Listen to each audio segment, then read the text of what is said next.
org. You can also listen to council meetings on council phone by dialing 213-621-CITY.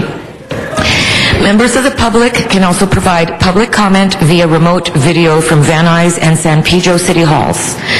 And the council meets at Van Nuys City Hall the first Friday of each month. This meeting is now called into session. Madam Clerk, please call the roll. Alarcon, Cardenas, Garcetti, Hahn, Huizar, Koretz, Labange, Parks, Perry, Reyes, Rosendahl, Smith, Wesson, Zine. 13 members present and a quorum, Madam President. Thank you very much. First order of business, please. Approval of the minutes. Mr. Zine moves and Mr. Labange seconds. Without objection, adoption of that. Next item is commendatory resolutions for approval. Commendatory resolutions, without objection, Mr. Koretz moves and Mr. Cardenas seconds. Next item of business. That would leave the election of the council president. The term of council president has expired as of June 30th, 2009. Pursuant to Council Rule 1, the first order of business today will be the election of the president of the City Council, which requires a majority vote by open ballot. It has been the tradition of this City Council to conduct the election of the Council President by a vocal vote conducted in alphabetical order. Unless I hear an objection, we are prepared to proceed in that fashion. As the clerk calls your name, please state the name of the council member that you are voting for to be the president of the City Council. We will proceed in alphabetical order. Madam Clerk, please proceed with the vote. Mr. Alarcon. A point of information. Who's running? Eric Garcetti. Mr. Cardenas. According to the instructions I received on my desk this morning, President, Los Angeles City Council, Eric Garcetti. Mr. Garcetti. I'll vote for Mr. Garcetti. I'll take the advice of my colleagues and follow the lead. Ms. Hahn. I'm voting for Eric Garcetti for president of the Los Angeles City Council. Mr. Huizar. Mr. Garcetti. Mr. Koretz. Oh, it's a tough first vote. This isn't fair. Eric Garcetti. Mr. Labange. The fine son of Gil Garcetti, Eric Garcetti. Mr. Parks. Eric Garcetti. Ms. Perry. He gave me a really nice coffee cup. Eric Garcetti. Mr. Reyes. The gentleman who is 50% Latino, 50% Italian. Anything else? No, Jewish. Okay, 50%. Councilman Garcetti. Mr. Rosendahl. Eric Garcetti, a great leader and great leadership. Thank you. Mr. Smith. I can't be bought for a coffee cup, but I can be rented for a coffee cup. Eric Garcetti.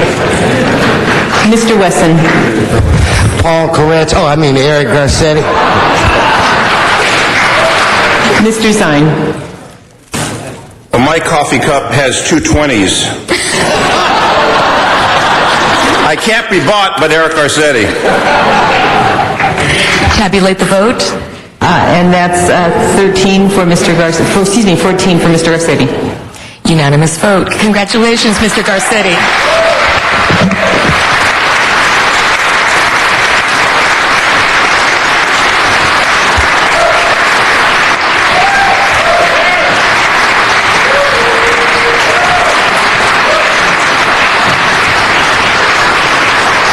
As the most senior members behind Mr. Garcetti, would Ms. Hahn, Ms. Perry, and Mr. Reyes please escort Mr. Garcetti to the Council President's chair?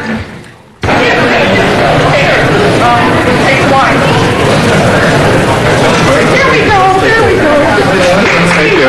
We made it. Thank you all. Thank you very much. And I have no speech to give this year, thankfully. I just want to say to my 13 colleagues, including Mr. Koretz, who we welcome to these chambers with grace and enthusiasm and excitement. that it is the greatest honor of my life to come here every single day and to come to work. And I am committed to supporting you in your work, supporting the people of Los Angeles. It's a very simple mission.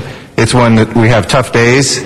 People who come here or who see us in here forget that 95% of the work that we do is outside these chambers, on long weekends, on late nights, on early mornings, in fires and in disasters, when people reach out to us as the last line of defense, when we learn things about ourselves, when we admit mistakes, when we hear each other. And I would just ask you in this next 2 years as we begin this term to always remember what the people's business is for, that we are here to, as often as we can, to listen, to concentrate. I would ask our staffs to help support us in that, to, at moments when it's important, when there's somebody at the podium, to listen to them, to not distract us with papers at those important moments, to have us have the time to be able to use this sacred space as a place to deliberate and to do the people's business. That is what we've been entrusted with, and I appreciate you giving me your trust to lead that body. We will continue to start our meetings as close to on time as possible. We'll continue to have as efficient meetings as we can, and we'll do our very, very best to listen to each other and to the public in making this a better city in the next 2 years. So thank you all so much. And we have another item of business to get to, but I couldn't be more pleased, and I want to thank the guy behind the camera there, my father who is here, Gil Garcetti, and my wife, Amy, who is here as well today. Thank you, Amy, for blessing us too. So with that, fasten your seatbelts, enjoy your mugs, and it's going to be a bumpy couple of years. But we now have the election of our council president pro tempore. We will take a verbal vote again. And just to mix it up, we could go in reverse alphabetical order, because Mr. Zine always complains he's last, if that's all right with you, Mr. Alarcon. I nominate Jan Perry. Jan Perry. Now that she is nominated, would you formally like to vote for her? Oh, I want to vote for her, too. Okay. Mr. Wesson.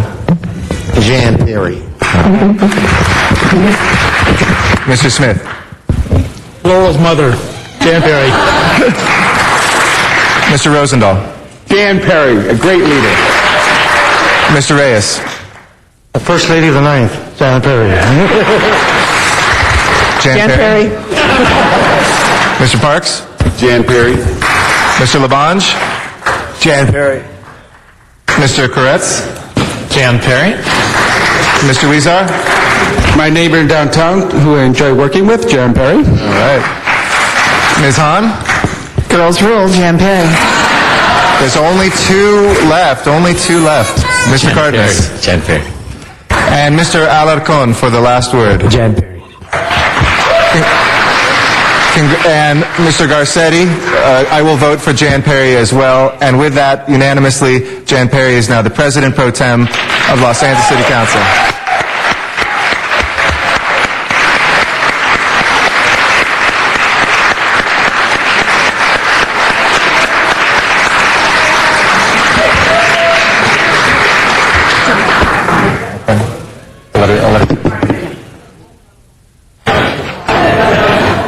Now, before we go to public comment, at the beginning of a session, it is traditional for us to pose for the official portrait of the session, but I want to ask Ms. Perry if she'd like to say some things after she gets...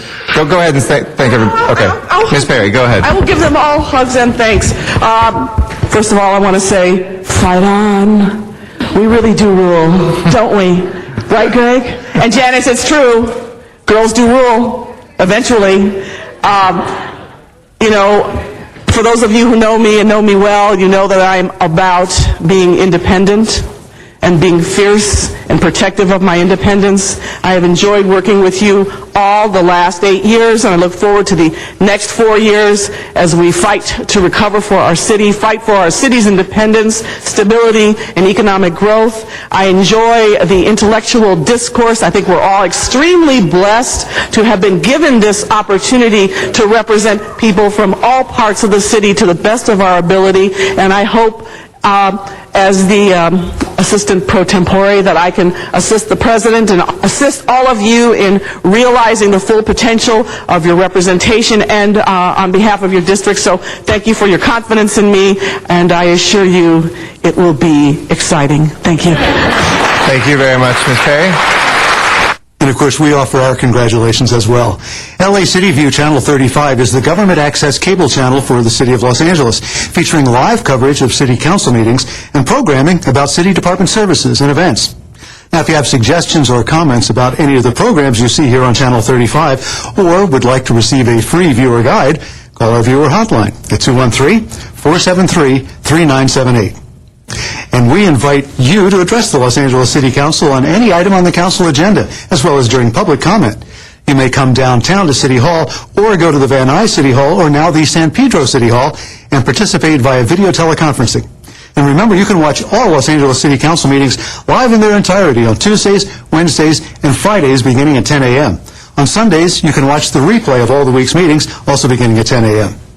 Council Week in Review can be seen Monday through Friday at 9:30 a.m. and 6:30 p.m. On Sunday at 9:30 a.m. Well, that concludes our program for the week ending July 3rd, 2009.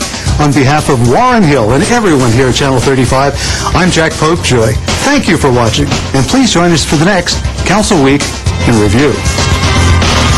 Got you something very special for our first anniversary. Now close your eyes. Surprise! It's an emergency preparedness kit.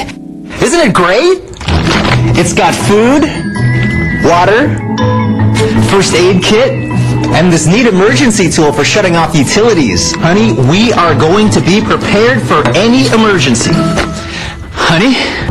Sweetie, I have one more surprise. This really cool cranking flashlight. Get the message? Be prepared. In the aftermath of a disaster, you may not be able to rely on your knowledge of your home. You might also not be able to rely on your guide dog. The dog may be injured, frightened, confused, panicky, and/or disoriented. Be prepared to calm your dog and to keep it confined and securely leashed and/or harnessed. If you use a cane, remember to keep it readily available to assist you around hazards and obstacles. Keep a spare by your bed and at all exit doors, as well as a spare leash for the dog. Ensure that your guide dog is microchipped and that their license and identification tag have current contact information. Guide dogs can accompany you to an emergency shelter. Just as you need to prepare an emergency kit for yourself, you need to have one for your dog. Ensure you have enough water, food, any medications they may require, and a first aid kit. A blanket, a rug, and favorite toy may help calm them as well. Keep your veterinarian's name and number in the kit. Vaccination records may be required at the shelter. Only you know what can prepare and assist you and your family during a disaster. Are you prepared? For additional information, please contact the Department on Disability or the Emergency Management Department by calling the numbers on the screen or by dialing 311. G'day, Troy McCubbin from North Hollywood. You're watching LA City View, Channel 35, our city, our channel.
Good morning, everyone. This is the Los Angeles City Council meeting. This is Tuesday, July the 7th at 10 a.m. in the morning. And Mr. Clerk, all right, sorry about that. Council meets 3 times per week on Tuesdays, Wednesdays, and Fridays. All meetings are open to the public. For those who cannot make it to City Hall, meetings are televised via cable on Channel 35 or can be viewed by visiting our website. The meeting's now in session, and Mr. Clerk, if you would please call the roll. Alarcon, Cardenas, Hahn, Weezer, Koretz, Labange, Parks, Perry, Reyes, Rosendahl, Smith, Wesson, Zine, Garcetti. 10 members present and a quorum, Madam President. What's our first item of business? Approval of the minutes. Mr. Parks moves, Mr. Koretz seconds. Commendatory resolutions for approval. Mr. Reyes moves, Mr. Rosendahl seconds. Madam President, this is Tuesday and there is a flag salute. All right, why don't we ask our newest member of the Los Angeles City Council, Mr. Koretz, to lead us today in the flag salute. If you would, Mr. Koretz. Right hand over heart. Place the right hand over your heart. Right. Leading us. I didn't know that. I pledge allegiance to the flag of the United States of America and to the republic for which it stands, one nation, under God, indivisible, with liberty and justice for all. Thank you very much, Mr. Koretz. Mr. Clerk, our next item? Madam President, would you like to go through the agenda? Yes, that would be good. First item on the agenda is the mayor's veto message. 10 votes are required to override. All right, members? Mr. Parks? Yes, we'd like to have that go to committee because there's 2 motions that have been put forth that we'll be dealing with next week, and we deal with this all at one package. All right, so we can do that without objection. Next item?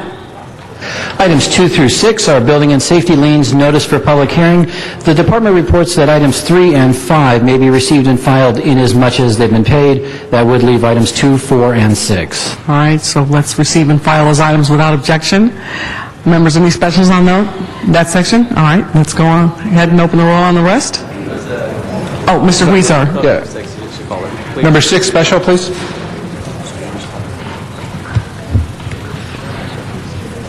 And then can we open the rest and open the roll on the remaining items? Close the roll. Tabulate the vote. 10 ayes. Next item? Items 7 through 15 are ordinances notice for public hearing. All right, members, any specials on those items? Mr. Cardenas? Who's staffing this for city attorney today? A new guy. That's temporary, right? Yeah? Okay. Do you want it to be temporary? I was getting nervous. Let me just put it that way. Okay. He's very smart. Okay, any specials on that? 7 through 15, any specials? All right, we'll open the roll on that. Close the roll. Tabulate the vote. 11 ayes. Next item. Madam President, the ordinances will go over 1 week to July 14th. All right. Items 16 and 17 are public convenience or necessity items in Council District 9, notice for public hearing, and the recommendations on both are to grant the applications. All right, we can move that without objection. Open the roll, please. Close the roll. Tabulate the vote. 11 ayes. Next item. Items 18 through 51 are items for which public hearings have been held. On item 38, there's a request to send that matter back to the Personnel Committee. Without objection, Mr. And Rosendahl? also on item 48, there's a request to continue that matter 1 week to July 14th. Okay, Mr. Rosendahl, were you commenting on item 38? Item 40. Okay, hold on, let me just do 38. So 38 without objection goes back to committee? All right. Continue for 1 week. And continue that for 1 week. Mr. Rosendahl? Yes, item 40, would like to continue that to tomorrow. Okay. Item 40 will be continued until tomorrow.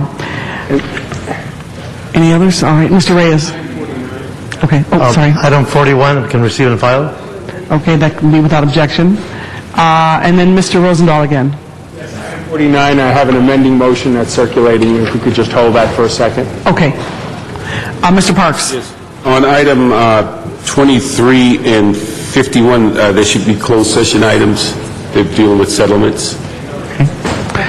We'll hold those on the desk. And Mr. Labange? Thank you. 51, closed session item request. All right, we'll hold that one on the desk, too. Any others? Madam President?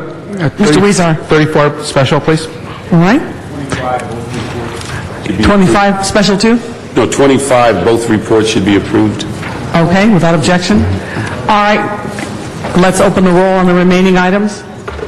Close the roll. Tabulate. 11 ayes. Thank you. Next item. Madam President, the ordinances will go over for 1 week.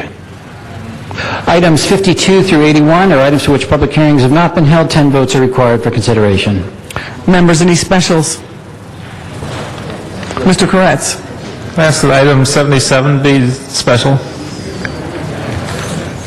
Any others? Mr. Parks. Yeah, Ms. Hahn asked that 57 and 58 be continued to tomorrow, and then special on 81. Is there a mini motion on 71 going through? 71. Jose? You're going to do a mini motion on 71? Yes, we can call it special for now. We'll submit that amendment. Mr. Alarcon wanted 71 called special as also. Okay. All right, no other specials and... Madam President, there are cards on a few of those items. All right. Items 66, 67, 68, 69, 70, 78, 80. All right, are there any remaining items that we can open the roll on?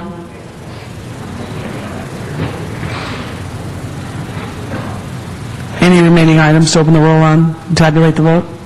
11 ayes. All right, next item. Madam President, that would take you back to the items called special or public comment. All right, why don't we take public comment first? Our first speaker will be Zuma Dog, followed by Dr. Clyde Williams and Miriam Fogler in the Valley. Yes, thank you. First, I'd like to remind everybody, Zuma Dog, last night I was up late. I did a fair and impartial legislative review of the medical marijuana policy and situation here in the city of Los Angeles. So if you can please go to LADailyblog.com. LADailyblog.com. You can read about the medical marijuana dispensary situation, and I won't spend time on that today because I can see council members are still settling in and chit-chatting and not paying attention at all. That's okay. So also, I'd like to say I got my inside source, and my sources come from the 202 area code. And please pay attention, council members, because I'd like to remind the 14 council members when Zuma Dog's talking, he's better recognized, more known in the city than any of you, and more beloved and respected for the right reasons, because I have integrity and I speak the truth from a neutral analysis. And the people, I appreciate the people of Los Angeles for recognizing that. And so just remember that when I'm speaking, I'm the one that's more well known and better beloved than all of you. And when you disrespect me, you disrespect the public. And also, thank you, City of Los Angeles. Last week, I don't know how much that inaugural ceremony cost. I appreciate every penny of it. I call Zuma Dog Appreciation Fest. Thank you to the scores of hundreds and hundreds of people.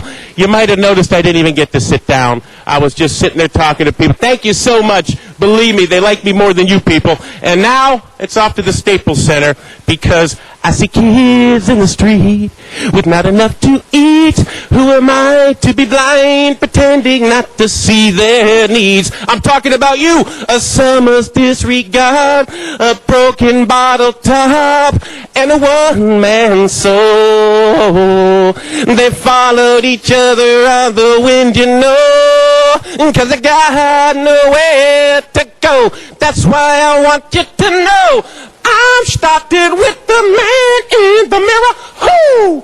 I'm asking City Council to change your ways, y'all. You're screwing the city. Thank you very much. Dr. Clyde Williams will be our next speaker.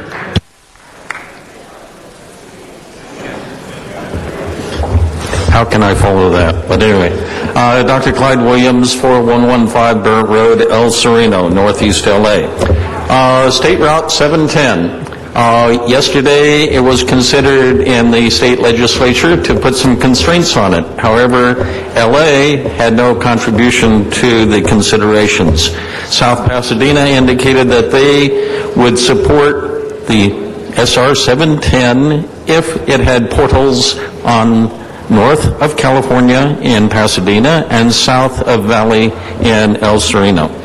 So we're quite concerned that LA doesn't seem to have contributed much to the SR 710 extension or gap closure. We are also concerned as to whether there are any city agreements regarding the I-710, the SR 710 gap and or extension. So we would like to find out how to rescind any agreements with Caltrans regarding the 710. As mayor today, Iglesias, Councilperson Perry could issue an opinion regarding SR 710. Thank you. Let's go to the Valley for Miriam Fogler.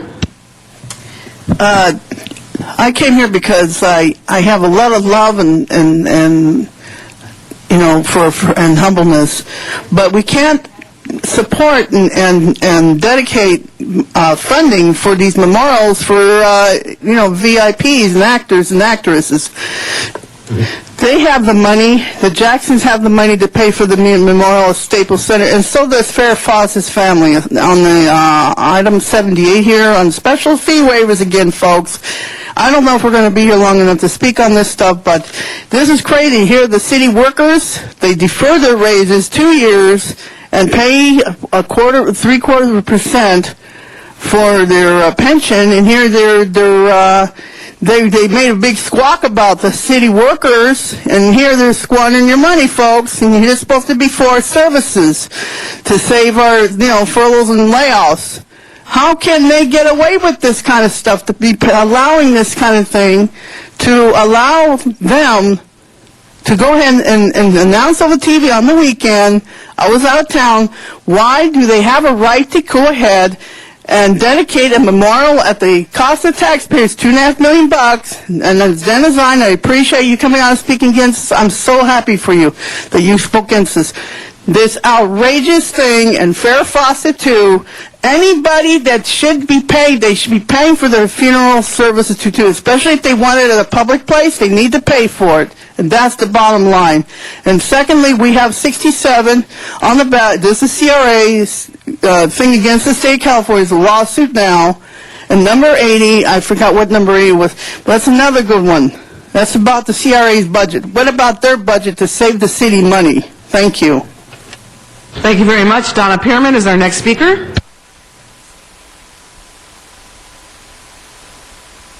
I want to know how could city spend all this money on the Michael Jackson funeral and free tickets for the people on the internet.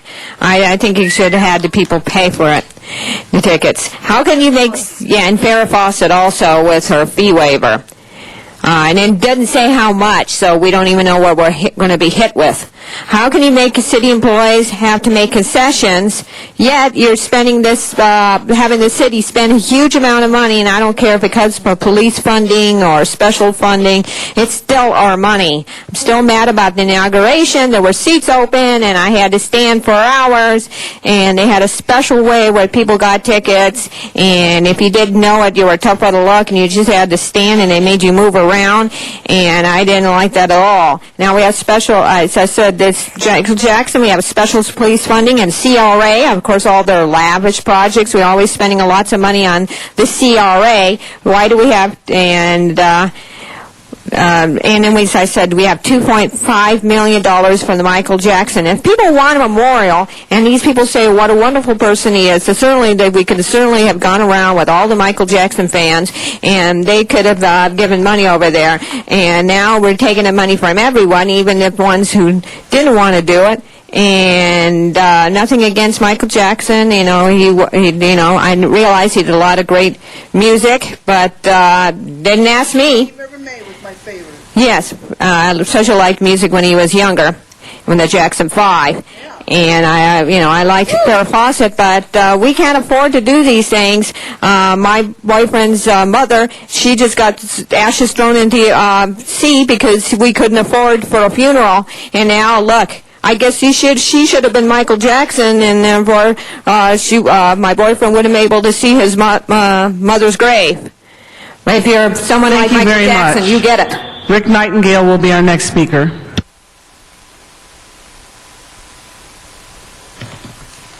Yeah, Rick Nightingale. I'm going along with the ladies here, I'll tell you. You guys are already, you're trying to borrow $1.1 billion to turn around and pay for your debts. You're going around with just all the rest of the people, borrow this and borrow that because you don't have nothing to put away to take care of business. All right, the state of California's flat-ass broke, so are you. And then you turn around and it's Michael Jackson thing. You guys are insane. You turn around and give something like this. Great, he was a great man in songs, but hey, I just say Elvis Presley was best, but that's immaterial because that's my era, and this is the pop era, but that's immaterial. You have no right to give the money away from the city to do this. I don't know how you people get away with it. You're a bunch of crooks, that's all I can say. That you can turn around and do something like this. If they want to memorialize them, there is enough people that idolize this person that could turn around and pay for it just like the Laker thing. You weren't going to pay for the Laker. In 3 days, they got enough money to pay for it all. It could have happened the same way. But no, you people turn around and announce right off the bat, oh, well, we're going to pick it up and so forth. And look at the mess that it's going to be, even for the people down in Los Angeles, that is all going to be blocked and so forth. It's just unbelievable what you're doing. It's not right, it's wrong, and you're just not doing your job. And your job is to run the city, and you're not doing that because you can't even run your own thing. I'd love to see an audit on all of you of what your bank accounts look like and how you pay your bills. Because obviously you don't learn a lesson because you don't know how to do it. I just don't understand how you can keep on going and going and going and putting out, and you don't want to face reality that you're broke. And it's the reality. The city is down, the state's down the tooth, and you're coming right along with it, and so is the government with all the spending of the government. Thank you. Thank you very much. Back to City Hall, our next speaker is John Walsh.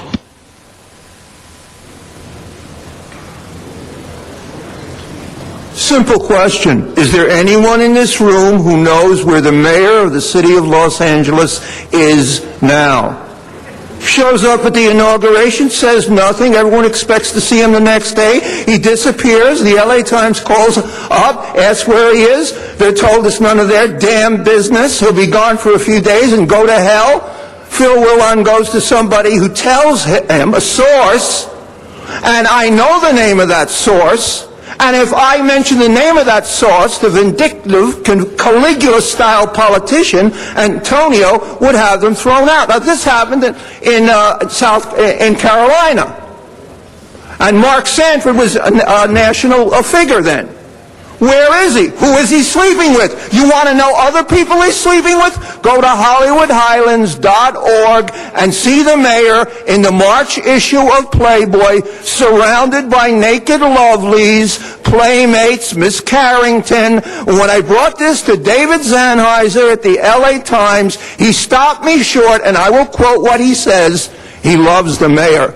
You're boring me. I don't want to hear it. I brought it and gave it to Maeve Reston, the pictures of the mayor with his girlfriends last February, and she tried to hand it back to me, and I ran away from her. I don't know whether she threw it away or not.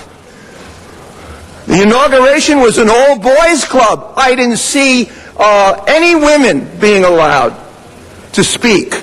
The city council, you notice what the LA Times said, 3,000 people, there were hundreds of empty seats. The Daily News said 1,000 people, no more than 1,000 people were there. I'm telling you that the mayor has lost his mind, he's falling apart. Come to any MTA meeting. At the last MTA meeting, he said he wanted to kiss me. That's on the record. The tape is there. Thank you, Mr. Walsh. Our next speaker will be Michael Carrion.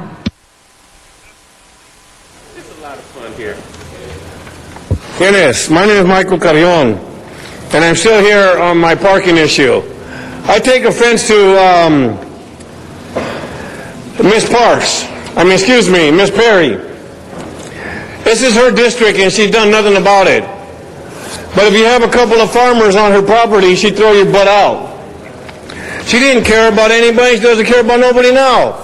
If somebody brought an issue in your district about police corruption, I think a few of you would get off your seats and do something about it. Ms. Perry chose to do nothing but ignore me.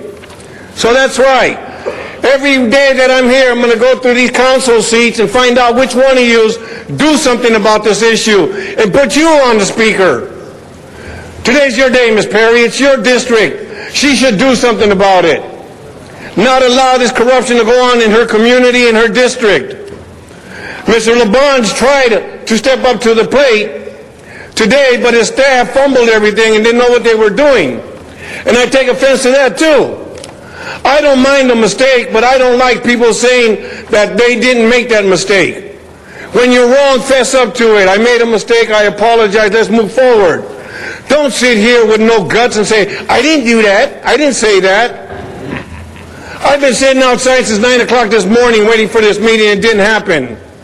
Once again, city politics run wild. I think every council person here has an obligation to step up to the plate. Mr. Rosenthal, Mr. Parks, and Mr. Alarcon are also on the Transportation Committee. Hopefully, you people stand up with Mr. LaBonge to put a stop to this illegal parking. If you're not standing up for something, you're falling for everything that's wrong. Stand up for what's right for your constituents, for the people of this city who have to pay those parking tickets. Thank you. Our next speaker is Walter Bechtel. And following Mr. Bechtel will be Sean Said. Okay. All right. Thank you very much. I wanted to say something first of all. Outside on the lawn there, I noticed that they're cutting the lawn now. It's already starting to get up into the 80s. I don't think it's appropriate if you're going to tell people to stop wasting water to start cutting lawns in the middle of the day, and that'll burn the lawn before the day is over. I mean, if you're going to cut your lawn, you got to do that in the evening. And you're supposed to be the examples of what not to, or what to do, not what not to do. You're supposed to be the city of Los Angeles, and this is happening right outside in your own lawn here. Also, I want to say something about all these people dying in the entertainment industry. And I already told you guys about what's going on here already. And, it's really suspicious about David Carradine's death. They don't know if it was a murder or not. And Farrah Fawcett, of course, she didn't want to consign any monies, etc., to gastrointestinal diseases, and Ed McMahon and all the mold growing at his place there, and now they're not sure if Michael Jackson was murdered or not. It's really funny because I told you about this, and after the mafia gets through murdering all these people, the only thing they're going to come up to me and say, you're going to say, you're right, Walter. Just the fact is, there is a problem with the government, and they're just going to laugh because of the fact that you're just the inactive potatoes that they always told me that you were. And I think this city council, you people aren't like citizens out there waiting for somebody to file a case on you. You have control over the judges and the police department. You're supposed to be the initiators of actions like that. That's why I told you need to have somebody talk to me about this stuff. But if you don't want to, it's going to be your problem, not mine. Thank you. Thank you very much. Our next speaker is Sean, is it Said? Yes, Your Honor. My name is Sean Said. I'm the owner of the 3900 North Figueroa Street in Los Angeles. There is 3 businesses in this location, and the city have issued business license. They operating daily. They open 7 days a week, and inspector, they claiming they have not been able to inspect the location, which is not true. In several occasions, I've been with the inspector, and there was no code violation found in the location except a few banners and signs and extra. It was hung by the businesses. We have asked them to remove it, and they have removed it, and they comply with it. We are strongly urged that if the city wants to inspect the location, they can anytime to come to the location and inspect the locations. There is no code violation over there, and then also beside that, we're trying to hardly to keep up and pay the taxes, property taxes, and keep the businesses going. And with the harassment and the other things, and with the different districts and code enforcement, they keep coming over every single day. They're asking us to do something. We just trying to comply and do the things that we're supposed to do over there. And I appreciate we consider this hearing as it was issue of some violation fee we have to pay, and call the inspector to come over and inspect the locations.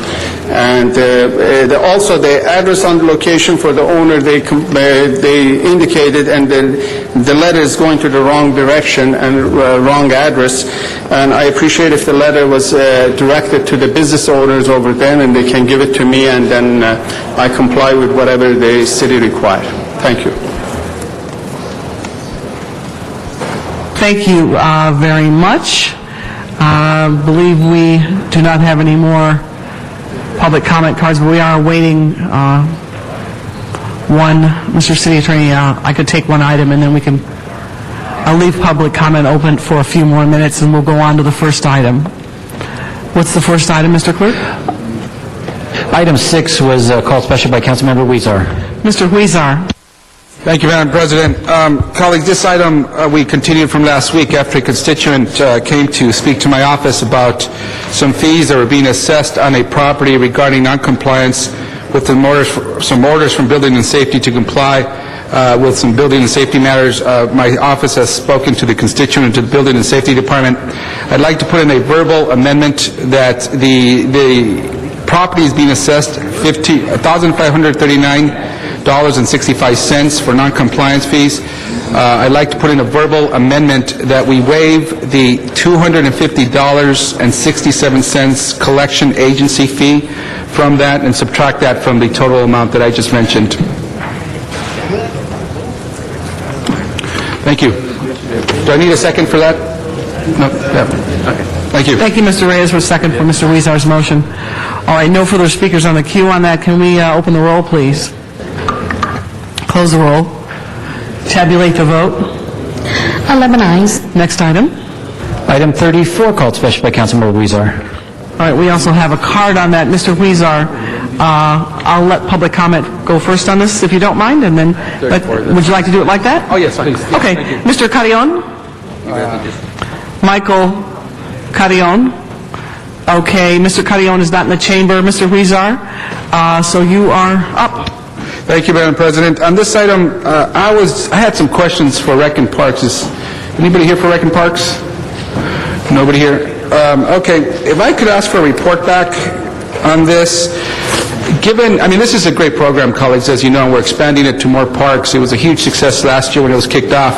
But given that a number of schools in our city are not going to have summer programming, there's going to be a lot more children out in the streets, a lot more children not having something to do during the day. I want a report back from Rec and Parks to see if they could work with LAUSD to report to us on what schools are being impacted the most, what neighborhoods will be impacted the most without summer school, and is there anything that the city, and particularly Rec and Parks and our libraries, are doing to coordinate with LAUSD to mitigate the impact of more of our students not having a place to be during the summer.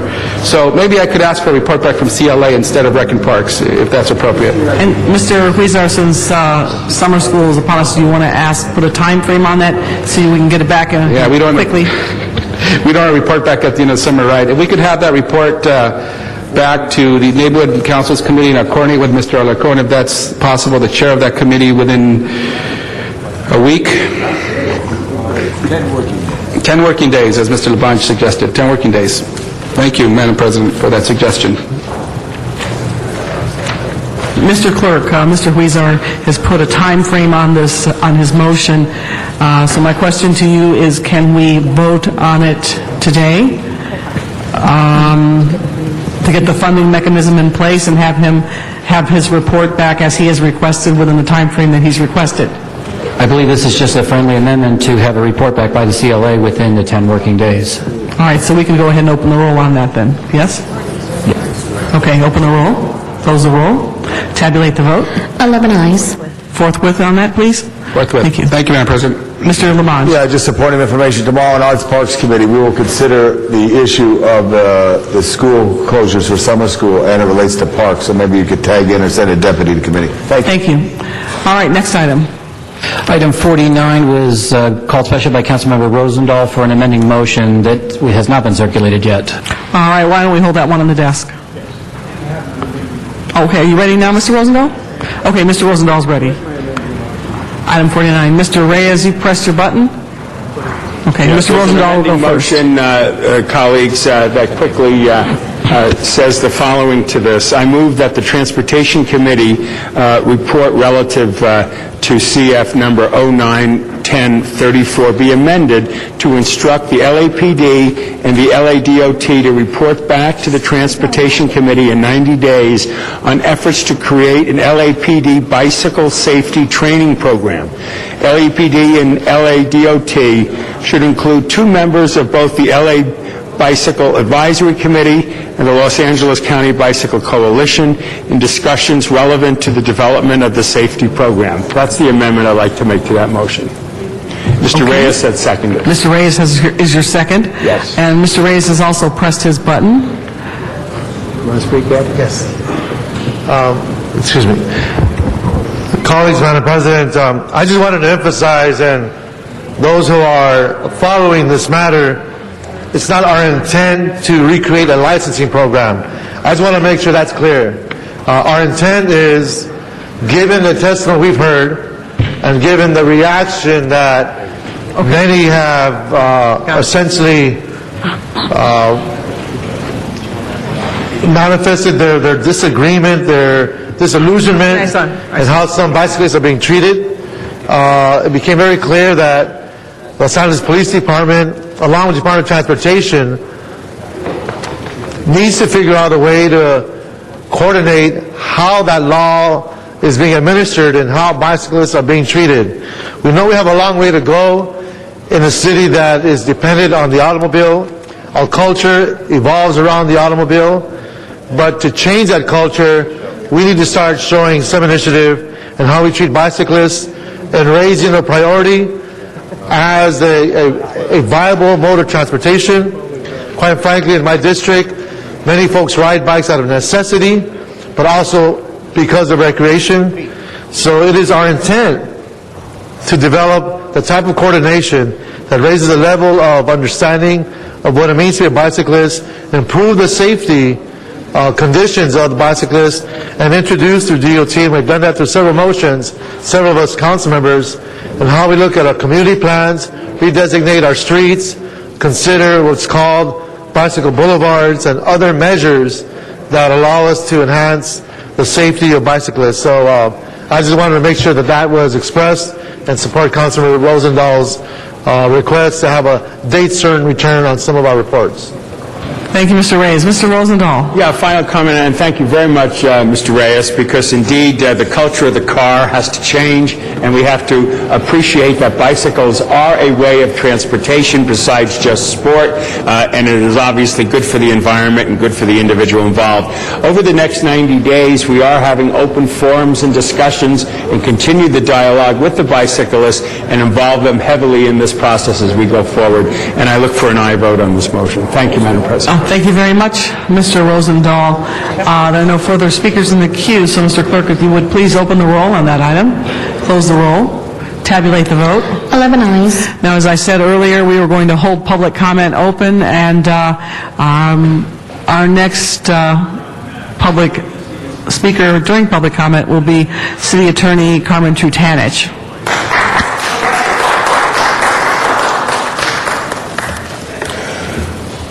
Good morning,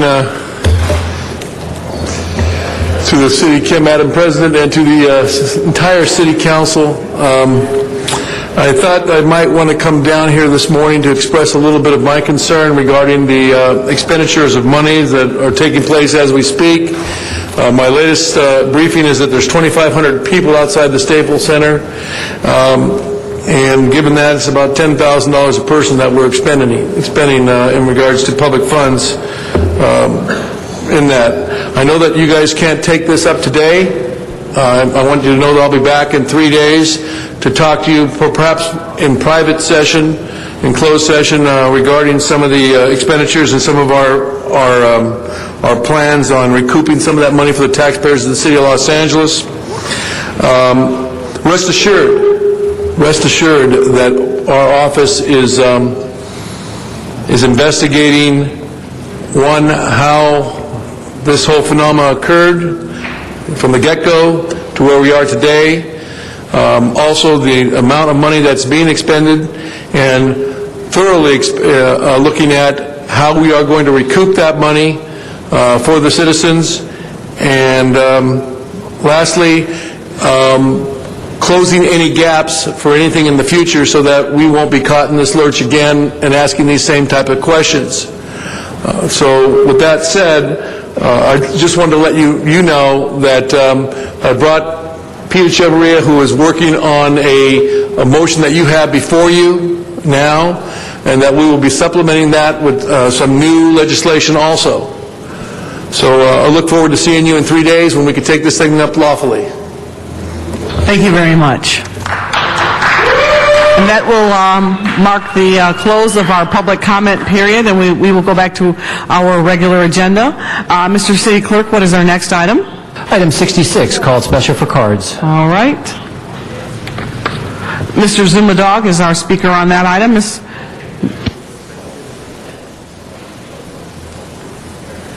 Okay. First of all, forgive me.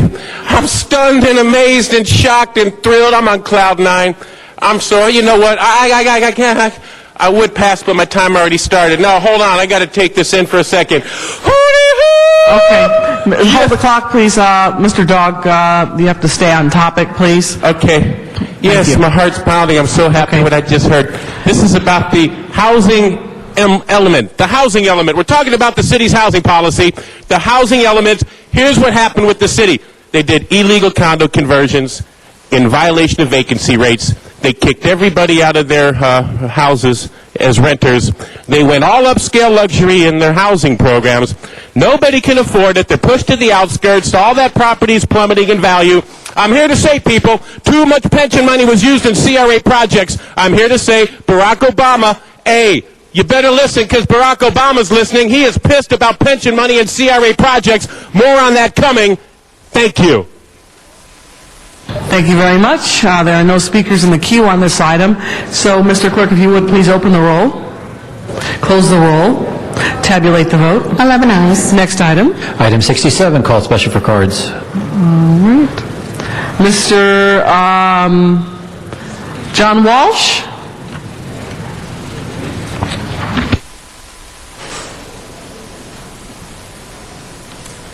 First time in the history of Los Angeles that a public elected official spoke under public comment. My God. My God. CRA. This is very, what this is a lawsuit. CRA is siphoning off hundreds of millions of dollars all over the state. When the taxes increase, it doesn't go to the city, it doesn't go to the schools, it doesn't go into my pocket as someone who works for the schools. It goes to stadiums and other things that don't really matter. Doesn't go to police, it doesn't go to fire. This is a lawsuit. The city of Los Angeles does not want money to owe anywhere except the CRA, which the mayor of the city of Los Angeles controls. I assume the mayor of Los Angeles is alive. There is no one in this room who can tell me that the mayor of the city of Los Angeles is living, because we don't know where he is. We don't know what the offices are with him, and no one cares.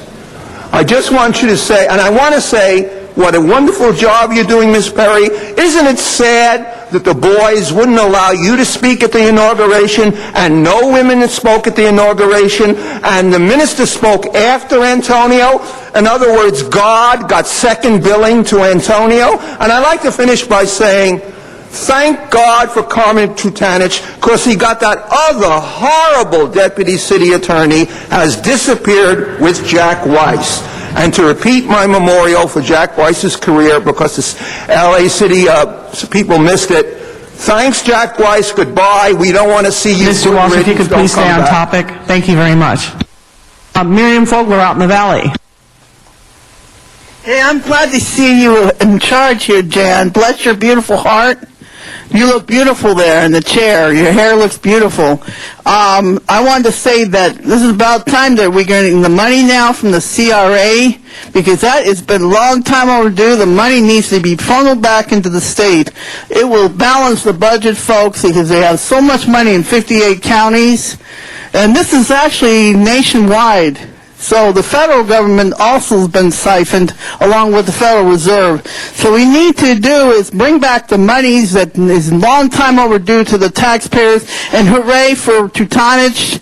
Bless all of you, Tutanich. I hope to see you soon, because you're a swell guy. We're so happy to see you, Screwball. And Jan Perry, you look beautiful, and I want you to be able to be in charge here, and I want you to know that we want you to be here. I wish you could be here for many, I guess, be around, because for the term limits. But I know there's a good and bad side of it, but its benefits outweighs the cons. But anyway, I don't know what to say, but this is a beautiful day, and bless your heart. God bless you all. Thank you. Thank you very much. And we're back to Mr. Zuma Dog. Mr. Dog is passing. No further speaker cards on this, and there are no speakers in the queue. So, Mr. Clerk, if you would please open the roll. Close the roll. Tabulate the vote. 11 ayes. Next item. Item 68, called special for cards. All right. We have cards from John Walsh and Mr. Dog, in that order.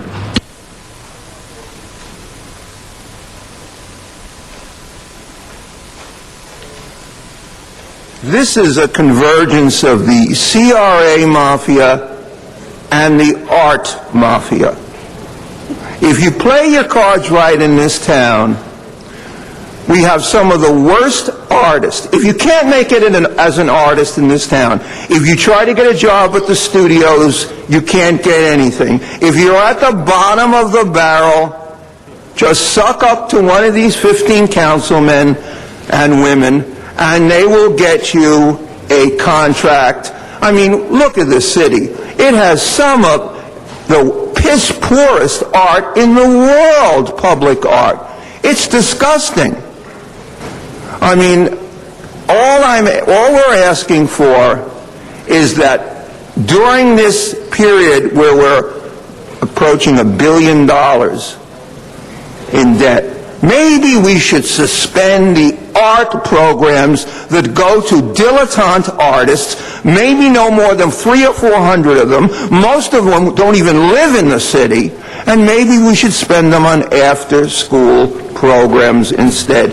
And, I'm going to talk about decorum, too. Maybe it would be nice for you to introduce the new deputy city attorney, this handsome young man I see, I'm sure he's brilliant also, I see standing over here. Who is he? Or don't you give a damn about anything except yourselves? Thank you, Mr. Walsh. There's no speakers in the queue. Mr. Clerk, if you would please open the roll. Oh, Mr. Dog. Yes, I wouldn't want Jan Perry to be wrong. We all heard her say my name, so now I'm going to speak. Okay, yes, John Walsh, very good job on that stuff. Let's talk about the CRA. I call them community robbing a-holes. Let me tell you something. They suck all the tax increment money out of the city that's supposed to go all throughout the city, and it gets dumped right downtown into things like Grand Avenue Project. And this is going for art fabrication, but not only that. Okay, so again, it says right here, The CRA, authorizing the CRA to award contracts on an as-needed basis, no fiscal impact statement applicable, hey, let me tell you something. There's one thing I don't like to hear in this city. If there's one thing I don't like to hear, besides that the Antonio Villaraigosa indictments are canceled, which I hope they aren't, it's to say to award CRA contracts on an ad-need basis without any fiscal impact statements. Let me tell you something, people. There's going to be indictments. City Hall is going to get a clean sweep from the feds. And I'm telling you why. It's because of the CRA and stuff like this. Okay, I want some quiet and silence. I'm here to say that the reason the city is facing bankruptcy, the reason we lost $7 billion in pension money, the reason why 65 cents of every $1 billion we just borrowed is going to the pension bailout is because pension money funneled into CRA projects. William H. Jackson, I demand his resignation. William H. Jackson, CRA, I demand... Hey! And I need to tell you people something. When indictments are flying because of the way that the pension money was spent in CRA projects, it's you guys approved, except Paul Koretz, you guys approved William H. Jackson. You took William H. Jackson from Weatherly Capital. Have you heard of Weatherly Capital? They're being investigated. There's guilty charges, and that guy is singing like a canary. And you approved William H. Jackson from Weatherly Capital to CRA. The people Thank you very don't know much. what I'm talking about. Thank you very much. All right, there are no speakers in the queue on that item. So, Mr. Clerk, if you would please open the roll, close the roll, tabulate the vote. 11 ayes. Next item. Item 69 called special for cards. All right, we will first go to the Valley for Donna Pearman. Down 71 also. Also put in for 71. I heard them repeat, but anyway. Since we got another lavish CRA project in Hollywood, I agree with them, it's community robbing, so I'll say agency. CRA is taking money for all these projects, and Mr. Garcetti is in love with the CRA. We don't need a lavish Hollywood project. I know that he wants to look really good, and so does the rest of the city council. Mostly it goes to benefit the rich, with only a small amount going to the affordable housing. And this one is $718,552. Hollywood has a lot of problems with many poor people and a lot of problems out there, and so does the city. And I don't see why we're having giving them money for this lavish project in Hollywood. We need to mean the money back to the city, help the people in the city. As Suma Dog says, no fiscal, and the citizens, no fiscal impact listed. That's terrible to be able to, and many of these CRA projects. This one is listed, but that's not right. Our city is in trouble. And this, where the CRA projects are funneled to the CRA is robbing blind. They're taking, that's why we don't, he said why they don't have a pension, because the city doesn't know how to use its money correctly, and it's taken our tax increment money over to the CRA. We're in big trouble. Our city is bankrupt, and we don't have the money to give over to the CRA. About 5 projects over here on that CRA to spend. That's not right. There's too many projects that they're spending money on. Too much areas where they're taking our tax increment money. And I'm sure I'm not saying at all about that's bad about the CRA. I really don't see anything good about the CRA, and the little they do, it's just for show. That's all it is. It's just for show. So they say, well, we're doing this, so therefore we should be able to have all that we want. So I know you're not going to vote against it, but I'm against it. The next speaker is Mr. Zuma Dog. And Mr. Dog, just so you know, you have 2 minutes left for today. Okay, thank you. Yes, I'm very sad, people. Time's running out. Only 2 minutes left, and there's 80 agenda items and billions of dollars of corruption and shadiness and racketeering. But let's cover this one. Again, the CRA, tax increment funds for a Metro Park phase. Now, let me talk about the CRA and the Metro Park and the rail projects. You know what the people did with all that voter-approved money for the Metro? You know what the city did? Hey, by the way, Subway to the Sea's canceled, people. All the transportation money gets siphoned into the general fund. So when you have these council members say, yeah, we're going to approve this dense project here, we're going to build it because it's going to be around the Metro project. Yeah, when's that going to happen? 30 years from now? Build the project first, then build the housing. I want to see the rail built first, then the housing. You always do everything backwards. You let a whole bunch of medical marijuana dispensary co-ops open up, and then you say, let's do some rules. Start doing things first, people. Start doing things more the way the people say to do it, and then you'll be okay. Thank you very much. That marks the end of our public speakers. There are no speakers in the queue on this item, so please open the roll, close the roll, tabulate the vote. 11 ayes. Next item. Item 70, call special for cards. All right. I believe Mr. Dog has a card, but you're out of time for today, Mr. Dog. 1 minute. Okay, he has 1 minute left. 80. I'm saving it for 80. Mr. Dog is waiving his right to speak on this item. There are no speakers in the queue on this item, so please open the roll, close the roll, tabulate the vote. 11 ayes. Next item. Item 71, called special by Councilmember Alarcon. There are cards on this, and there is an amending motion that has been circulated. Mr. Alarcon, would you like the cards to go first? All right. Mr. Dog, then you have 1 minute left on 71 also. So happy to talk about a Richard Alarcon project tied into the CRA, tied into shadiness.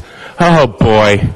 Let me tell you something. If Barack Obama in Washington, D.C. is upset about anything, it's about CRA, it's about these CRA projects and pension money and the Children's Museum, and be very careful when you give money to Richard Alarcon for projects. There's a bad habit of them going belly up and bankrupt just after the money's been invested. And hey, I don't care if people don't like that I'm saying that. Damn it, this city is going bankrupt, and pension money has been invested fraudulently into shill projects that go bankrupt and belly up. It's all cronyism, cahootsism. It's flat-out racketeering. And let me tell you something, people. Let me tell you something. That job creation stimulus money better get some job stimulation created, because I'm telling you, time's running out. Obama's pissed, and so am I. Get some jobs going and stop funneling this money. Thank you very much. Out to the San Fernando Valley for Donna Pearman. Okay, the city's going, I don't like this one either because there's a whole bunch of bonds to the CRA. The city is going bankrupt and you give bonds to this, bonds to the CRA. As I said, okay.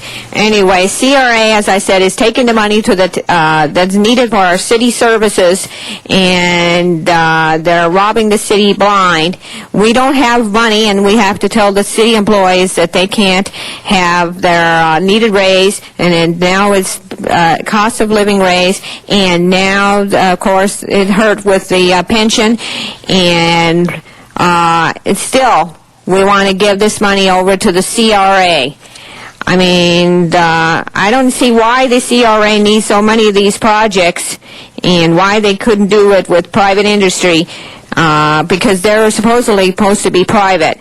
Anyway, they usually only do these projects that benefit only the rich, and they only use about 10% for affordable housing. In the meantime, all our city services are, people have to be cut back. And the libraries have to have cut hours, and all to benefit the CRA. Anyway, I'm going to leave it going so I can speak about something else. Bye. Thank you very much. Mr. Alarcon. Members, this is not about my project. This is to provide bonding authority for the Community Redevelopment Agency across the board for all the projects, $85 million worth of projects. And by the way, of that, $20 million includes the Council District 7 Community Redevelopment Project.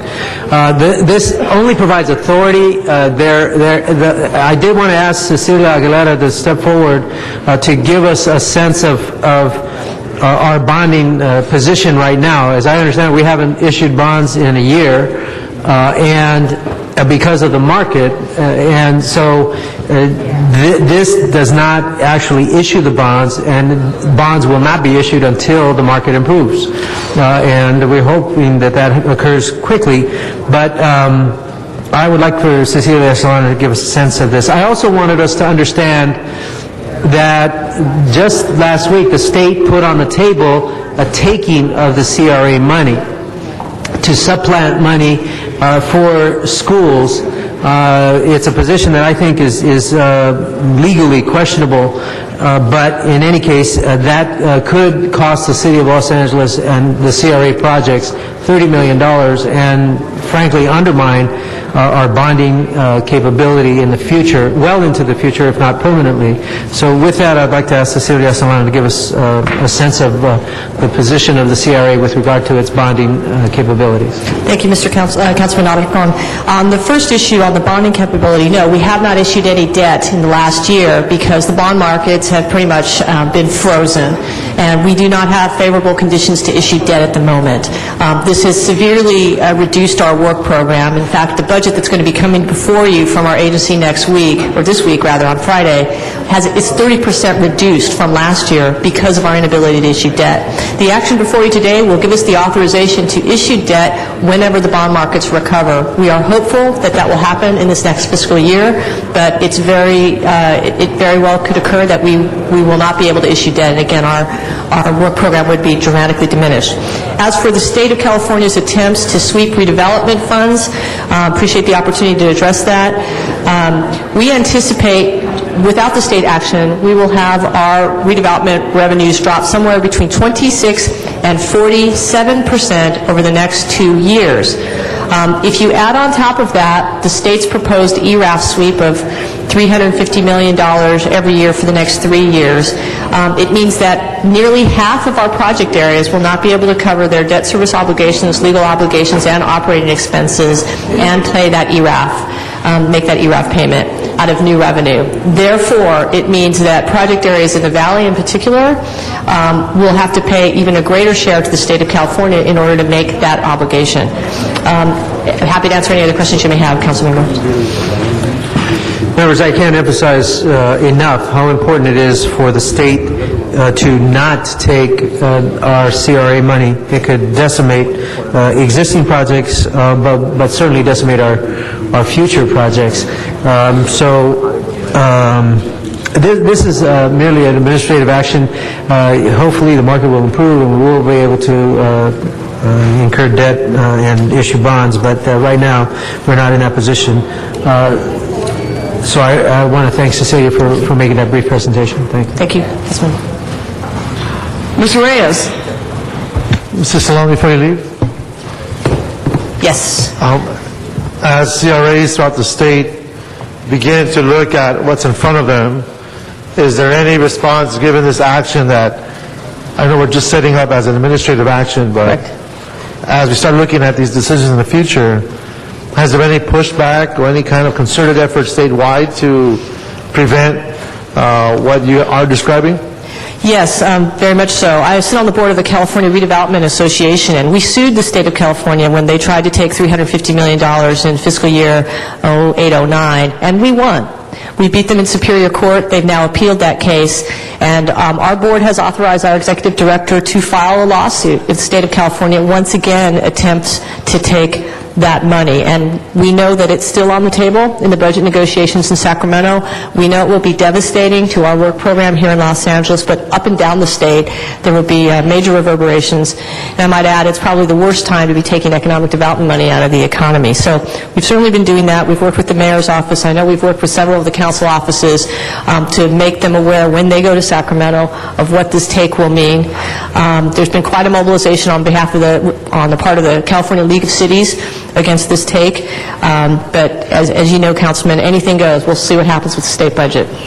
So the action we're taking now, it's more like on hold until we see what happens in the future? Well, this is to give us the authorization to issue debt against our future revenues. The way it's related is if the state does take a huge chunk of money from us, it may mean that the interest rates that we get for that debt may go up because folks that would purchase the debt may think the state of California will sweep more money from us and may not have the same confidence in our ability to repay our debt obligations.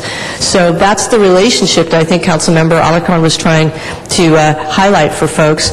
But in terms of the action today, it would give us the authorization to issue debt if the markets are favorable, if they free up, if we get favorable interest rates.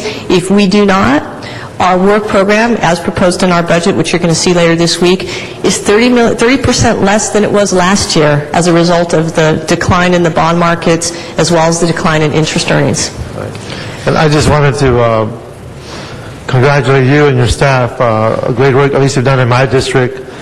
We tend to hear too much about the negative, a lot of assertions that are based on false premises or misinformed individuals who tend to speak very loudly.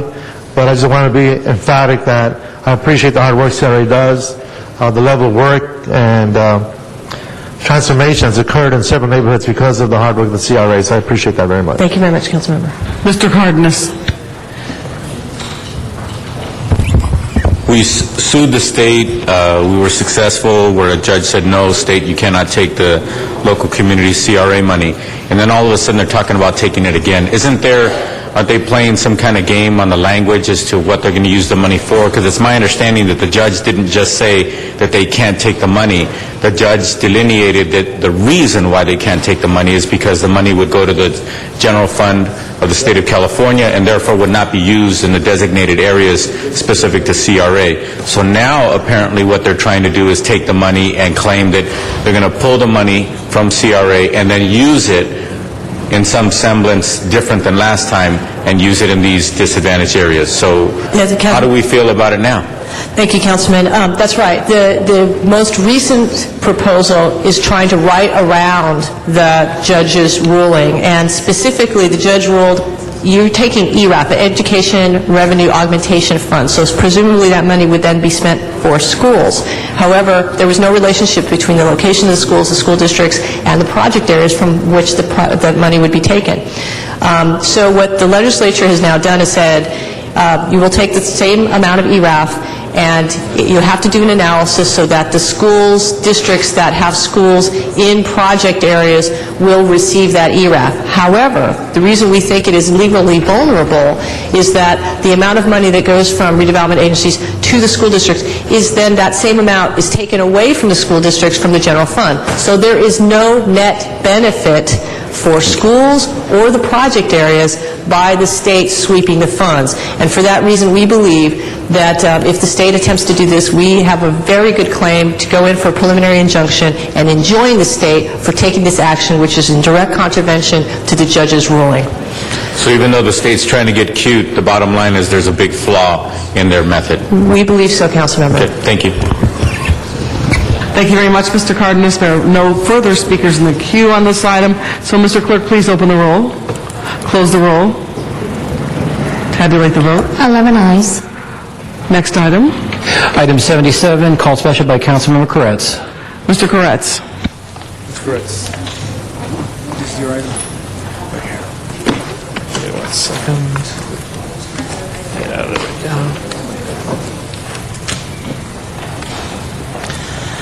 Yeah, I just wanted to amend one sentence, and I'd like to move that item 77's language be amended to delete the last sentence, which says, properties on the northern side of Olympic Boulevard are to be excluded from the study area, just because that's kind of confusing and redundant with the language.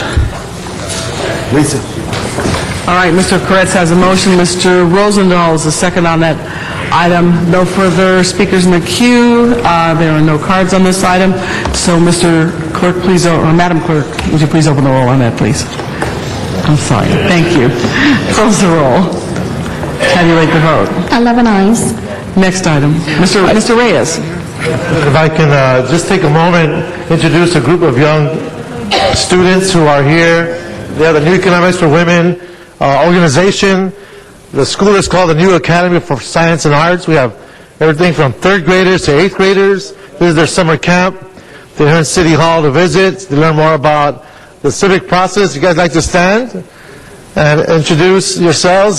Say hello to the camera. Welcome to City Hall. Thank you. Thank you very much. Next item.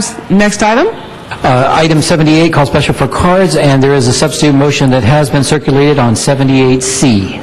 All right. Dr. Williams is our speaker, followed by Mr. Walsh, and then we'll go to the Valley.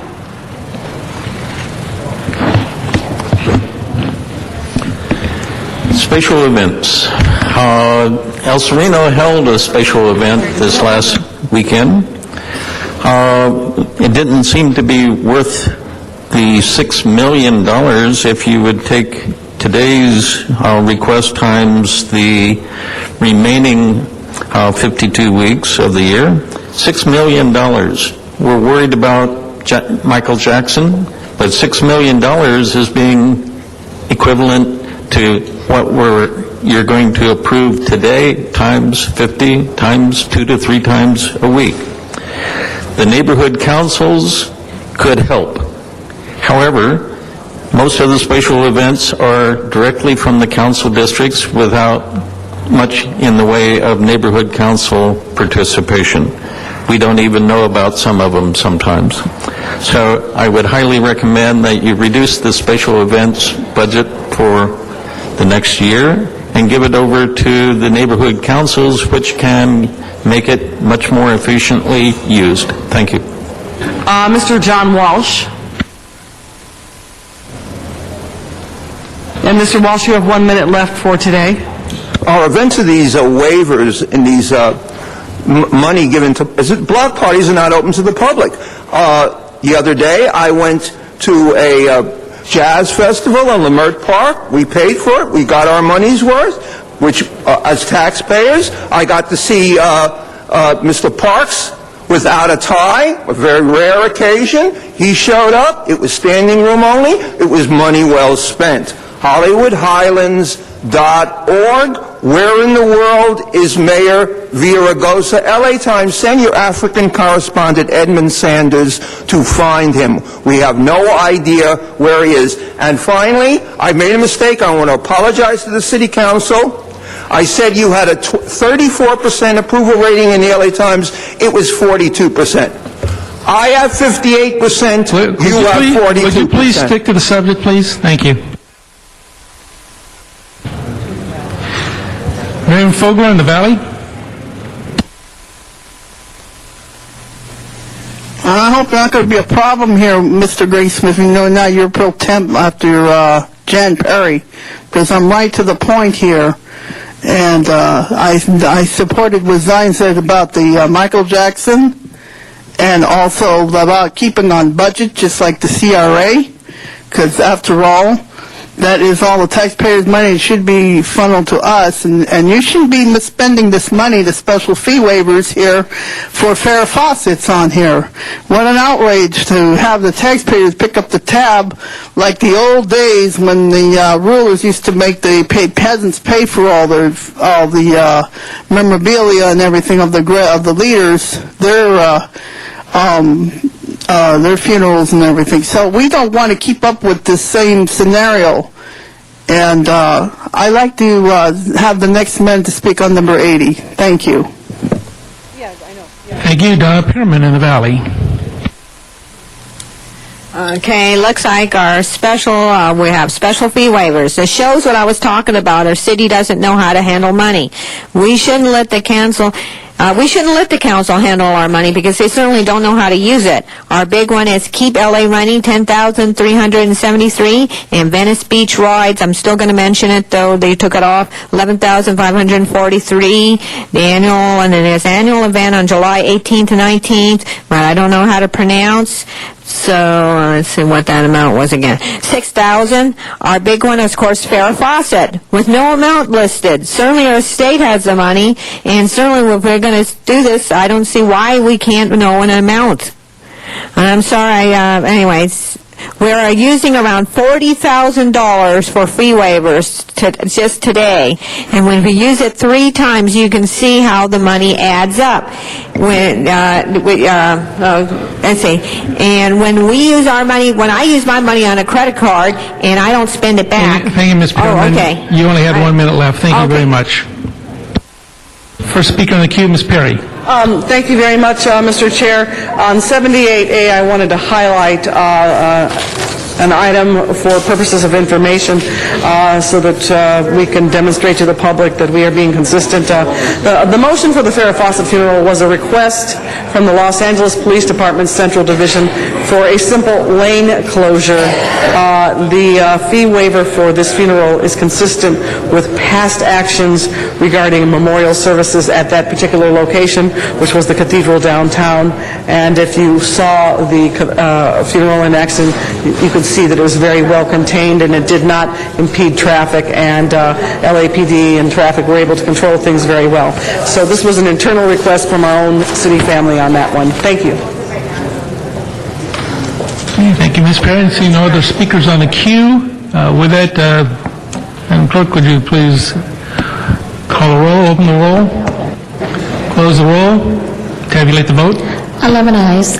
That passes. Next item, please. Item 80, called special for cards.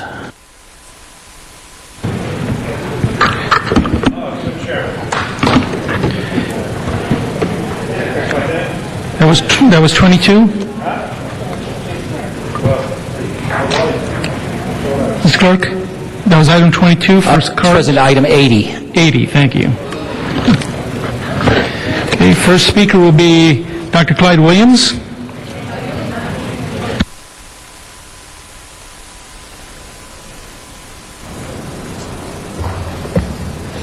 Dr. Clyde Williams, El Sereno, Northeast LA. We have CRA in our area, the Adelante project plus Monterey Hills. These have been used as kind of slush funds to do various projects in various areas. A lot of times, rather expensive projects, such as a low-income housing project that costs $400 a square foot, excluding land. The CRA and its budget seems to be hidden. We would like, through the neighborhood councils, we would like to participate and coordinate with the CRA activities in our neighborhood council areas. However, they see fit not to invite us to their meetings, not to allow us to speak, and do not participate in our neighborhood council meetings. Therefore, we wind up that one time they actually made their presence in our council meeting, but they could not tell us how much money they bring in from 90032 zip code, and they didn't know how much money they were spending in 90032, thereby approving a budget now for 1 month seems to be somewhat like the state legislature, as to patch it over for a organization which seems to have no oversight from either the city council, but maybe the city attorney can take CRA on, and hopefully they'll survive. Thank you. Thank you, Dr. Williams. And the San Fernando Valley, Miriam Fogler. Dr. Williams, I've seen this agency for the last 30 years that I've been coming down here, and I know how they operate. They're real sleazy sneaks. Let me tell you what the agency does.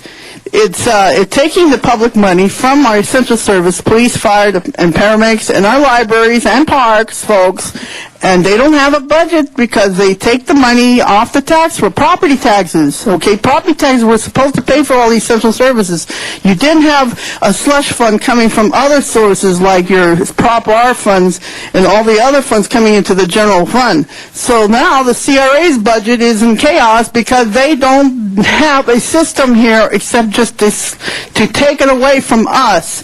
And it's unconstitutional for them to go to court and tell the state of California they cannot have the money. I'm sorry to tell you, but the public has domain rights over public money, tax money. It's unconstitutional what the judge did on that ruling. Thank you, Ms. Fogler. Sorry, you're unconstitutional. You only had 1 minute, so thank you very much. Seeing no speakers on the queue, Madam Clerk, please open the roll, close the roll, tabulate the votes. 11 ayes. That passes. Next item. Item 81, called special by Councilmember Parks. Mr. Parks?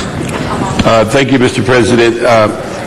Colleagues, we have an opportunity to move forward on an item that is going to be very important to the city of LA as it deals with the census. The federal government, through the Department of Commerce, established a 9-member committee back in 1995 with the objectives of ensuring that the African American community was well represented during the census process. As you know, the census in 2010 is upon us. What we wanted to do today is nominate one of our own, Jan Perry, to that position, and so that we could ensure that the work that she has done as a executive director of the Los Angeles census in 2000, also her efforts currently as a council member to address the homeless population and the undercount that occurred there, could be a viable voice on a national level if she's in that position. So we have a motion that the council, in the endorsement of the mayor, move forward to nominate her for this federal position so that we will have a voice as the process moves forward. We're also asking the CLA to prepare correspondence to communicate to our congressional leaders about this position so that we could ask them also to support it. And so I'd ask that we have a unanimous vote. It would give us an opportunity to make sure that as part of this Department of Commerce committee, that we'd have a person from the city of LA that has the insight about the census, has the insight about the undercounting that occurred in years past, be a representative on a national level in this area. So we're moving forward on this and ask that we get a unanimous vote on this. Thank you, Mr. Parks. Seeing no other speakers on the queue, clerk, please open the roll, close the roll, and tabulate the vote. 11 ayes. That passes. Next item, please. Mr. President, the last two items, items 23 and 51, were being held to go into closed session. I believe Mr. Parks is okay with going ahead in open session on item 23. On item 23, we can move that in open session because on June 24th, the council approved the settlement. This item today is merely identifying how the money should be distributed. Mr. Reyes. Council President, if we could, we're going to have number 2 reconsidered and continue for 1 week when it is appropriate or convenient. Okay, we have a motion to reconsider number 2. We still have to deal with 23, so we'll take your motion up momentarily. So we want to hear number 23 at this moment. 23, I think we've already heard it. We approved it. This is merely putting the money in the right locations so we could hear that in open session, and I'd ask for an aye vote. Okay. It's just a ministerial process. Right. So you want to hear number 23 then, Mr. Parks? Is that the point? No. We want to pass it through. We thought it was a closed session, but after reviewing it, we realized we've approved it in closed session. We're merely today moving the money to the right accounts. So we need to vote on number 23 then? Yes. Open the roll, close the roll, tabulate the vote. 11 ayes. Thank you. Mr. Reyes has a motion to reconsider item number 2. Yes, and continue for 1 week if passed. Okay. All right. We'll take a vote on opening the roll. A reconsideration. Open the roll. Close the roll.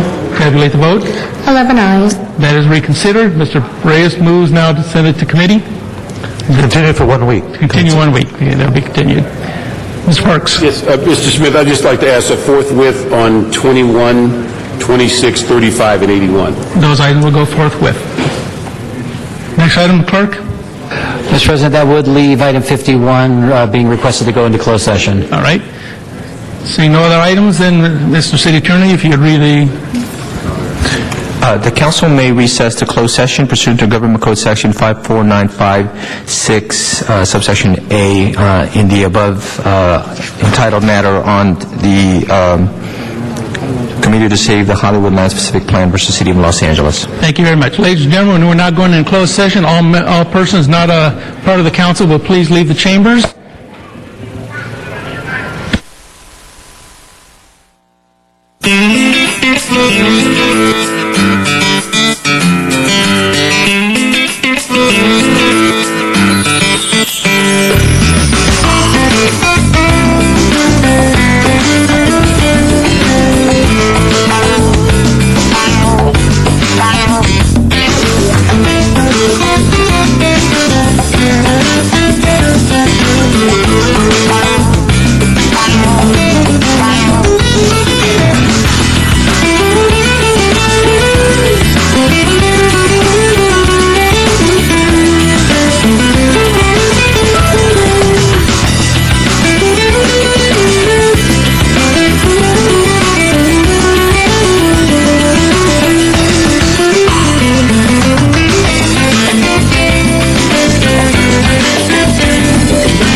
Going back into open session? Yeah? Okay, thank you very much. We're back in open session. Mr. Clerk, what is our next item? The item before you is item 51, which is the Planning and Land Use and Budget and Finance Committee's report, which the recommendation is to vacate the issuance of an exemption under the CEQA Act by the City Council on April 13th, 2005, with respect to Durand Drive. All right, would you please open the roll on that item? Close the roll. Tabulate the vote. 11 ayes. Next item. Council has motions for posting and referral. Those motions are posted and referred. That clears the desk. All right, members, are there any announcements? Any announcements? Mr. Alarcon, do you have an announcement? Okay. Mr. Rosendahl, announcement. Okay, great. All right, then let's go to adjourning motions. Would you all please stand for adjourning motions? Mr. Alarcon. Members, very sad to ask that we adjourn in the memory of Felix Daniel Tejas at the young age of 16. He passed away from complications due to injuries he obtained in a tragic car accident in Northridge on Thursday, July 2nd, 2009.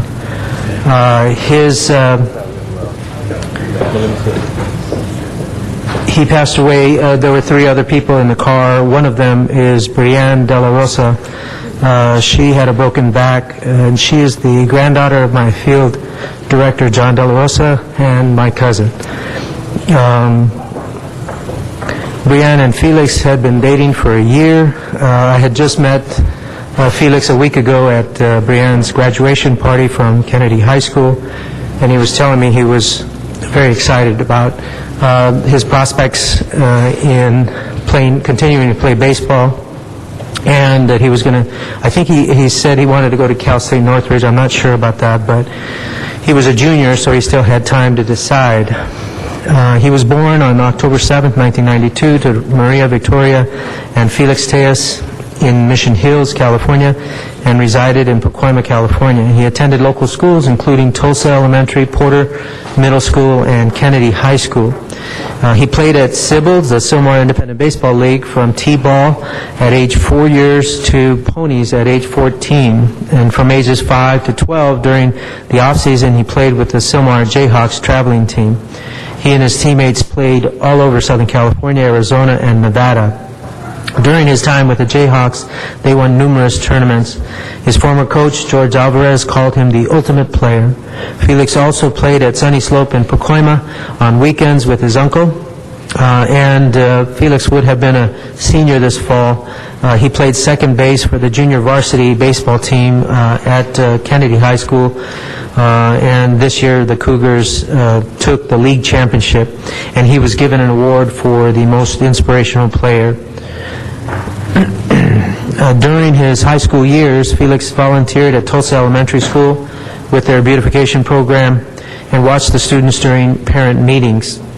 He assisted Kennedy High School's football team by preparing the field prior to games. He leaves behind his 12-year-old sister, who he helped support and cheered her on at her basketball games with her Lady Ringers team. Cecilia Maria Tejas, I'm sure, will miss her older brother tremendously, but he will remain in her heart. Felix was a wonderful, helpful, and respectful son, grandson, brother, nephew, and friend. He will truly be missed by his family, of course.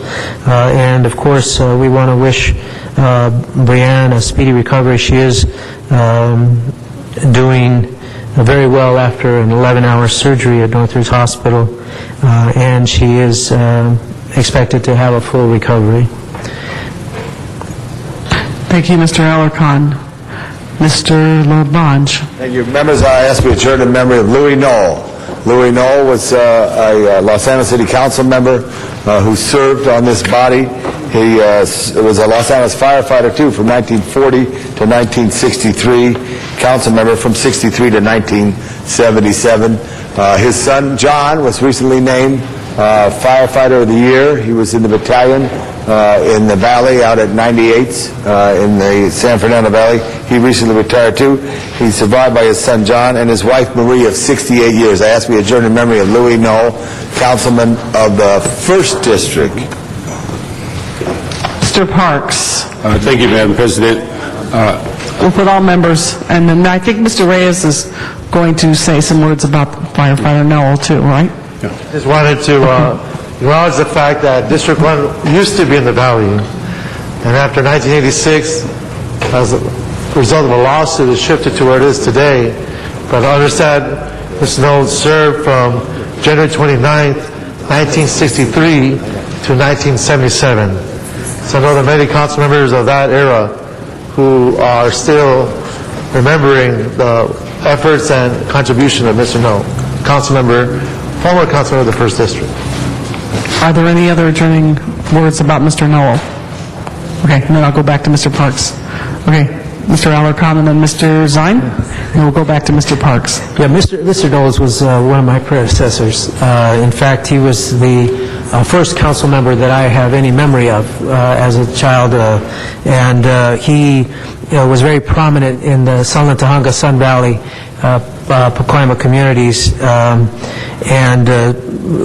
but I think we sort of glossed over the fact that he was also a firefighter and had a distinguished career in the fire department. He was an interesting, strong individual who worked hard to put San Lantahanga on the map in the city of Los Angeles, and it's sort of an area that isn't. It's a difficult place to get to when you're looking at the map of the city of Los Angeles, and they don't often get, frankly, treated the way they should in terms of being part of the city family. I think Mr. Wax and Ms. Gruhl have given those communities greater prominence in their representation, and so hopefully that trend will continue. But he had a long distinguished career as a city player, not just as a council member, but equally important was his service in the fire department, and his sons, and I believe his grandson is also a firefighter in another jurisdiction, and they continue to serve. I believe that is their core mission in life, and we want to thank him for his service to the city of Los Angeles, and I certainly, as one of the people to follow him in his career, at least for most of his district, and actually that redistricting process was very significant in my ability to be able to even run for the 7th Council District. But we do it with the likes of Louis Knoll as part of our heritage. Thank you, Mr. Alarcon. Mr. Zine wanted to make one more comment, then we go back to Mr. Parks. Thank you, Madam President. And Louis Knoll attended the luncheon celebration for his firefighter son, and that was recently in downtown Los Angeles, the Omni Hotel. I remember seeing him. He was obviously aging, but he still had faculties, and it was amazing the transition over the years, and to see his son honored as a firefighter of the year was quite an honor for him. But if you look at the history of Los Angeles, very few firefighters or police officers have gone from that public safety into this arena of elective office, and it's a real tribute to him and his family, all the wonderful work he did for the people of Los Angeles. And Councilor Alarcon, as a child, you remember him way back when, so it's interesting how that history passes. And as we look at our predecessors here on the City Council, some of them have passed, and all the work that they did building the city, the downtown, the Bunker Hill project, all those wonderful projects that have been completed over the years, that a true tribute to the pioneers of the city of Los Angeles, the elected leaders who preceded us in these positions. May he rest in peace. Thank you very much. Now we go back to Mr. Parks. Thank you, Madam President. I have 3 adjourning motions. I'd ask that we adjourn in memory of Alexis Arguello, who was one of the boxing greats, particularly at the 130-pound level. He passed away on July 1st. Many of us may remember he came to council a year or two ago as a city council member of his city and was attempting to establish a sister city relationship. He later was elected mayor of Nicaragua's capital last year. He died of a gunshot wound at age 57. He retired in 1995 with a record of 82-8 with 65 knockouts. And at the time, he was one of the few champions that actually had gone through 3 weight classes. And many of us that are fight fans remember 2 of his fights with Aaron Pryor and also with Ray Mancini, and then 2 local fighters, Bobby Chacon, and he won the title with a fight over Ruben Olivares. Mr. Parks, would you like all members on that one? Yes. Alexis was inducted into International Boxing Hall of Fame in 1992, where the flags are currently being flown at half-mast in his honor. In 1999, an assemblage of boxing experts for the Associated Press voted Alexis the best junior lightweight and the 6th best lightweight in the 20th century. In fact, he never lost a fight at the 130-pound level. He was such a popular athlete in his country that he was nominated to carry the flag of Nicaragua during the Beijing Olympics. He turned pro in '68. What's interesting, he lost his first fight, but then went on to become a 3-time champion. He is survived by a host of relatives. We ask all members. Also, would like to ask that we adjourn in memory of Reverend Marvin Lawrence Smith, who died on June 27th.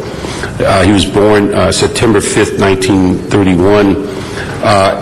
It's interesting, Reverend Smith joined the military at the age of 15, where he learned to cook and also was fluent in German.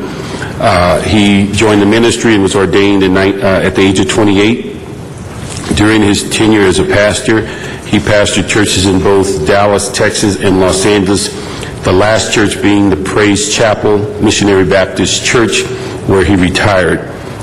His favorite time as a pastor was what he considered himself as passing on good news to the community. He is survived by a host of relatives, in fact, 4 great-grandchildren. Also, I'd like to ask that we adjourn in memory of Lydia Lee Hansley, who was born in 1934 in Woodson, Arkansas. She passed away on June 26, 2009. She was 74. She's a graduate of Raceville High School in 1953. She moved to Los Angeles with her 2 sisters, and coincidentally, the first day she arrived in Los Angeles, she met her future husband, Talmant Hasley. She was a member of the St. Andrew's Baptist Church under the leadership of Reverend Alex Toussaint. She also later joined the Greater Ebenezer Missionary Baptist Church under the leadership of Reverend Lott, and then later Solomon Drake. She was a longtime resident of West 67th Street, where she gave birth to her 2 children. She later retired from her philanthropic work and became a community location in which people came to her home, where she fed the neighborhood, and that was her passion.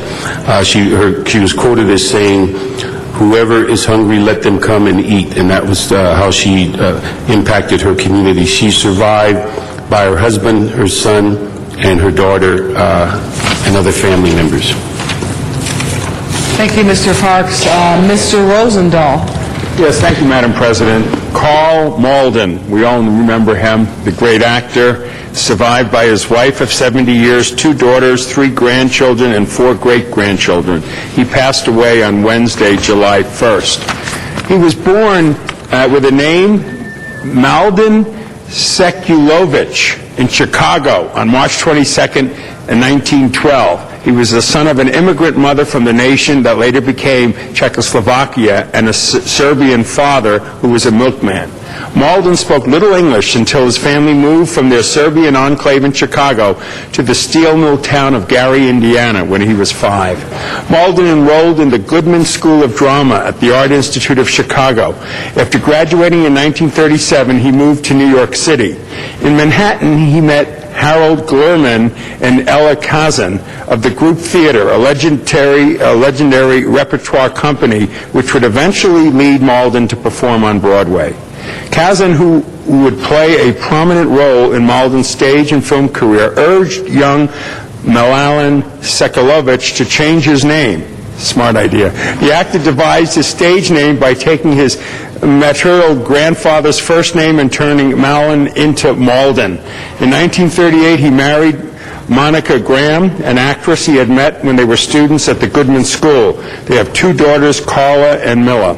In 1947, Malden broke through on stage playing the partner of a man who profits by making faulty parts of warplanes in the Arthur Miller drama All My Sons, directed by Kazan.